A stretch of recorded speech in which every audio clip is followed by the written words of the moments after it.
hello. It's the last talk of the day, so thanks to you for being here. I know you could be already out there having a beer. I really appreciate you coming here today. I know it's the last talk here, so please stand up.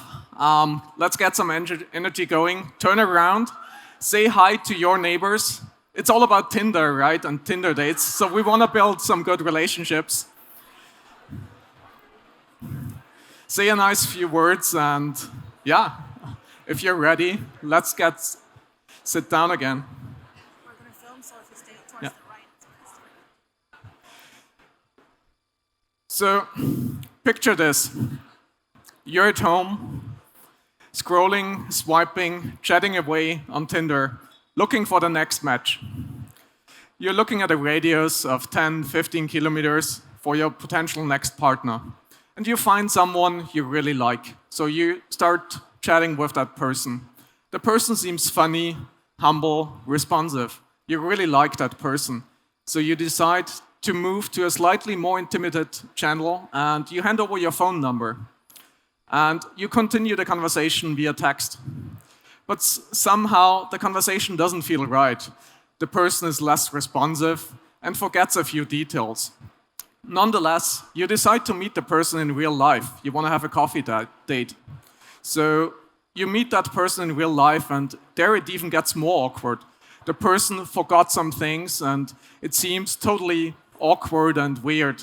And at the end of the coffee date, you decide to never see that person again. And you wonder, shouldn't the personality of a person come through every form of communication on every channel?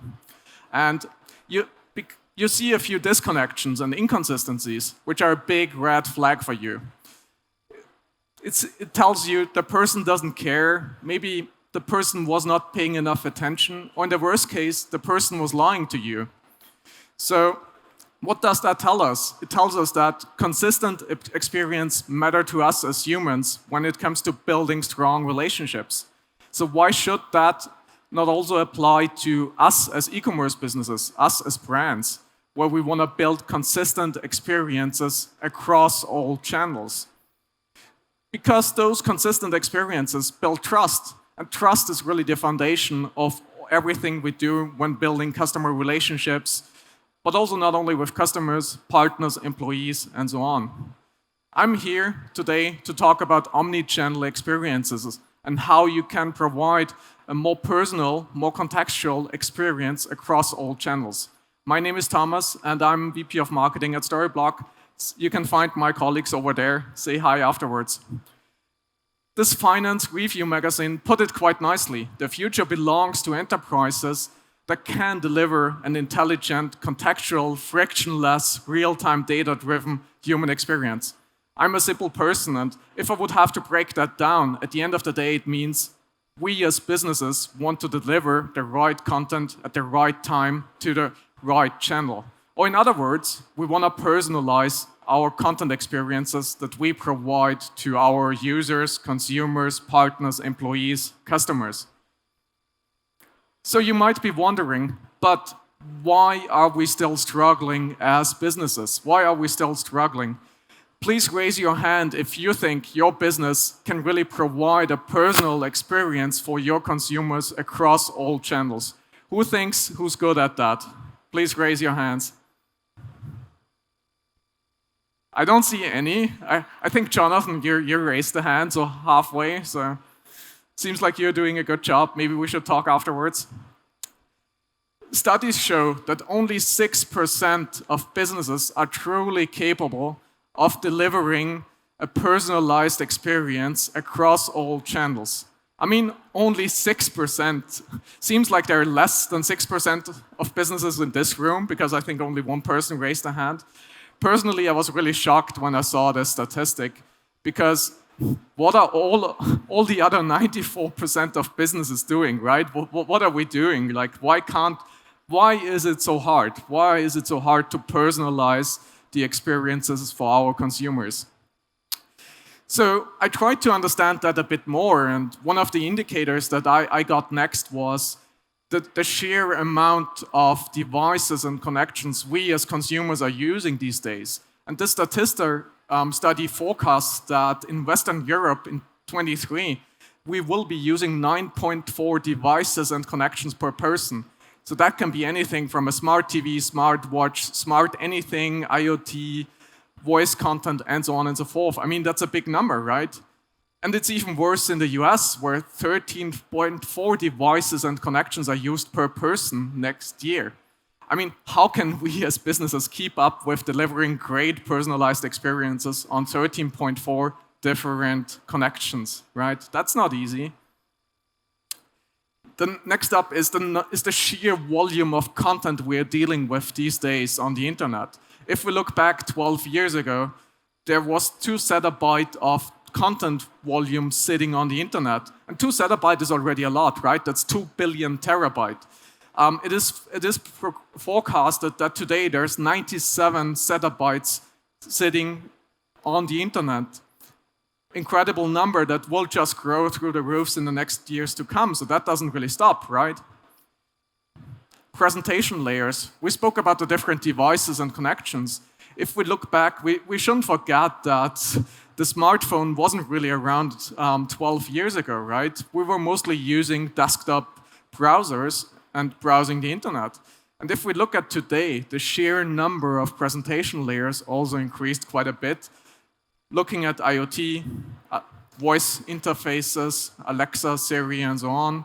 And now thinking about AR, VR, call it the metaverse experiences.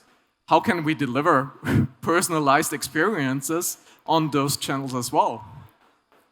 And with that number of presentation layers, also the requirement for providing a diverse set of content types really increased quite a bit in the last few years. How can we as marketers keep up with that again? It's a big ask. But with all those bad news, I think there's also some good news in this.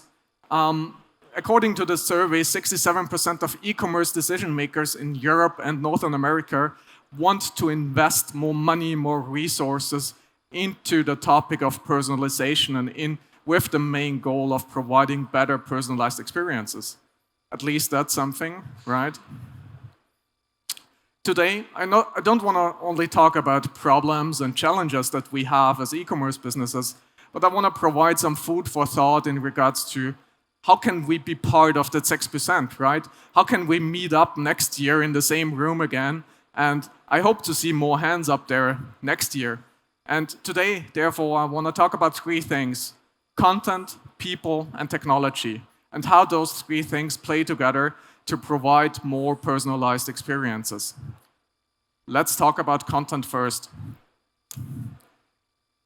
The same article that I referred to earlier was mentioning that the reason that personalization fails is a complete lack of focus on the content itself. Yes, we all produce a lot of content, we create a lot of content, but how many of you have thought about optimizing that content to be reused, automated, and personalized?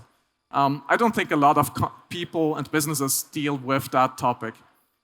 So at Storyblok, we did a survey a couple of months ago where we asked businesses in Europe and the US on which channels do they already serve their content. And what we see here is that, not too surprisingly, the most majority of businesses use content in order to publish it on their websites as the #1 channel, followed by mobile apps. But what we already see in this study was that close to 10% of businesses were publishing content for AR and VR interfaces, for voice interfaces. How do you publish and manage the same content that should go on your website also on an Alexa skill, for example?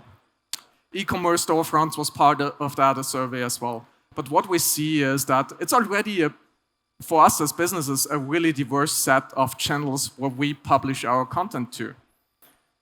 So one aspect on how you can do that, how you can provide a more structured content that can go out on any of those channels, is to think about atomic design and the atomic design methodology that will help you break down your different content pieces into atoms that allows you to have a more structured approach to it. If you're now thinking, Thomas, I know it's late, it's the last talk of the day, I don't really get it, it sounds a bit theoretical, let me explain it briefly. Basically, the whole idea is that you structure your content around molecules and around atoms. And an atom can be anything from, let's say, a button to an input field. And you combine those atoms into molecules, a group of elements. Think of it as an input field and a button. An input field where you can enter an email address and a button. And you then combine those molecules into an organism. Think of it as, for example, in navigation. Everybody of us has a website with a main navigation. So you group those molecules into an organism to be then able to provide better templates. So you can use those templates in order to create faster prototypes, for example, when it comes to your next website project, your next marketing campaign, to be able to have those pages out faster. So there are quite some big benefits that come with the whole atomic design principles that allows you to organize your content in a more structured way, publish it, and scale it in a more structured way. As said, if you're already done for today, I only want to give you one tip, one recommendation. Watch this talk by one of our ambassadors who will explain that whole principle in more detail and how you can use that for your own business. Let's talk about people. At the end of the day, if you look at your business, there are people involved in creating, managing, publishing content, right? So we asked ourselves, and we did that also for the State of CMS survey that we did a few months ago, on how many teams are involved in organizing content for your different channels. And what we see here is that the majority of businesses have multiple teams involved in content management. So 47% of businesses have 2 to 3 teams involved, and even worse, in more than 11% of businesses, there are 6 or more teams involved in organizing your content for different purposes, obviously. But at the end of the day, what we see here is that it's not one team, it's not one responsibility in our businesses who manages content, right? So we asked those businesses which teams are involved. And what we see here, it's basically spread across your organization. And you can argue that every team, to some degree, is involved in organizing your content. From marketing, sales, human resources, operations, development, finance, and so on and so forth. So it's not one sole persona, it's not one sole team that is really creating your content. So how do you deal with that, right? How do you deal with so many different teams being involved in all your content management?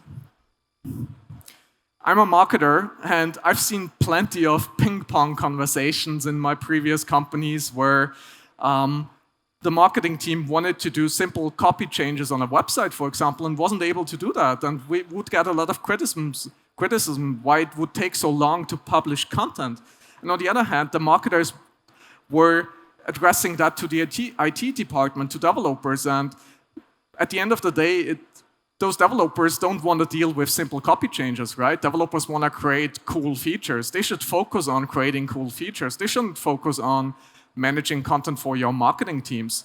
And the design team usually wasn't that happy either, right? Because we as marketers were messing up around with layouts and templates and were sort of destroying what the design team would call as a nice design template.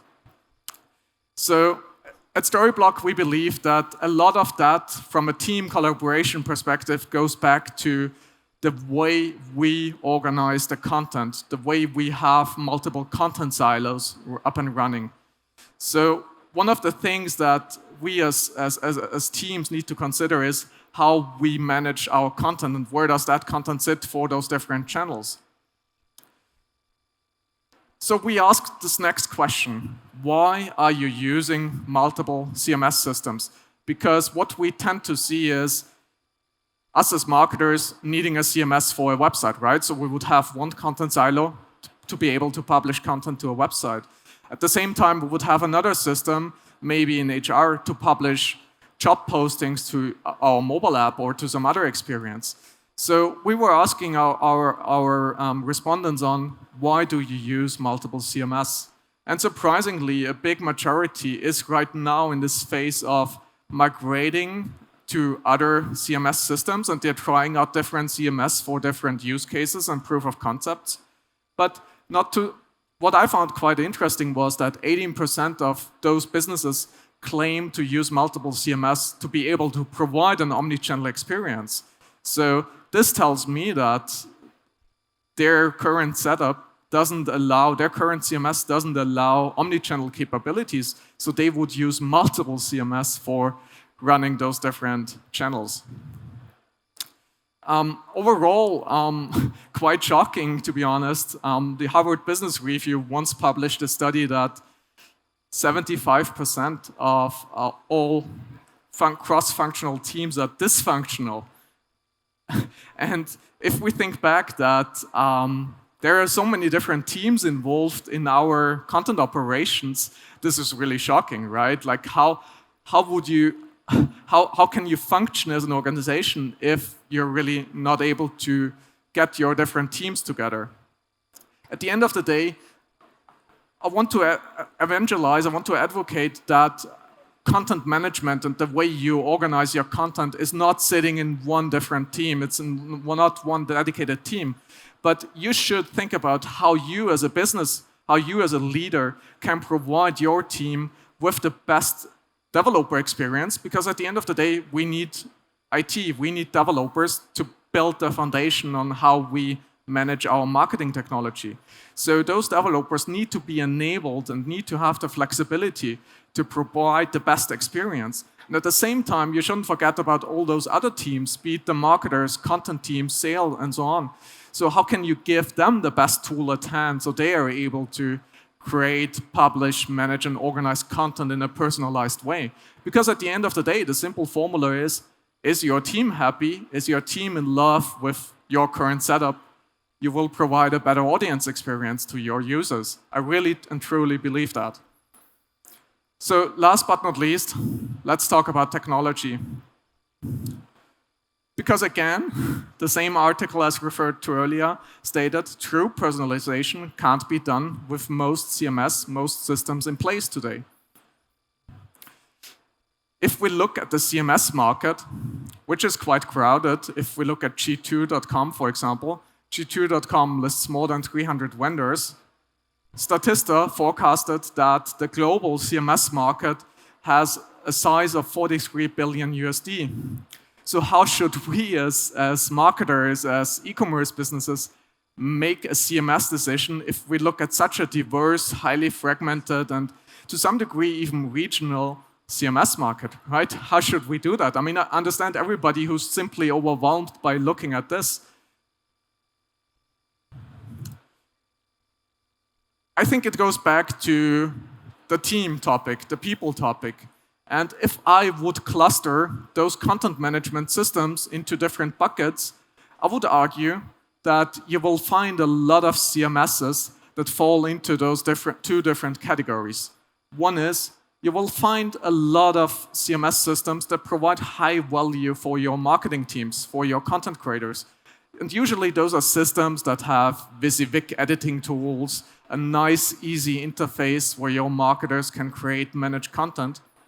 But usually those systems are not really be liked by your developers because maybe those systems have the wrong technology. They are not flexible enough to create those different experiences, not only for websites, but maybe other channels as well.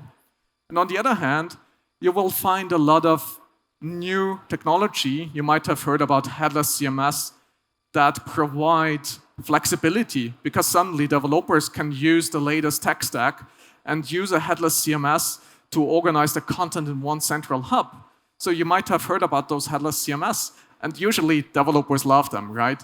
But at the same time, marketers are not really in love with them or don't like them too much because they look like databases. They look like old school interfaces, and marketers don't get the visual interfaces that they would enjoy with most traditional CMS systems. At the end of the day, I think when you look at technology, when you look at CMS systems, I really believe that most businesses should want their CMS to be placed right on the right top center, right? Because it goes back to the cross-team involvement that you're dealing with these days for all of your channels. At Storyblok, we believe that we are building that best headless CMS for developers and marketers alike. And we think that this is really the future where most e-commerce businesses will look at, Because at the end of the day, it's not only about technology, it's about the people involved, and it's about the content and how you structure and manage your content. If you'd like to learn more about Storyblok, please drop by, visit us here at the booth. We are also hosting a beer party later on. Drop by and say hi if you want to know the location. And yeah, with that said, I think I just gave you 10 minutes back. I'm sure we have some time for maybe questions, but thanks so much for your attendance and see you around. Yes. Hello. Hello. My name is Maria. I'm from Kwandu. So my question is, can you tell us more about Storyblok? What's special about it? And what problems can be solved? Thank you.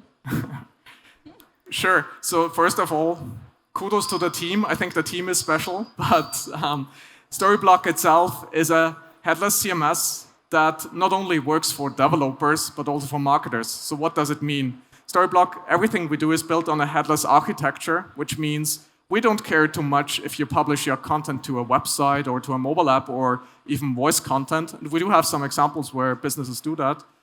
Through that API-first approach, you and your development team can really build the front end, and we provide you with the CMS backend. And the big benefit, the big USP of Storyblok is that we provide your content team, your marketing team with the visual tools. So you would get all the visual tools that you're used to from your traditional systems and still be able to work in a headless first nature. So at the end of the day, we bring in your whole team into your CMS, so you're able to publish the content in the most efficient, most structured way. Storyblok is used by 70,000 plus businesses around the globe.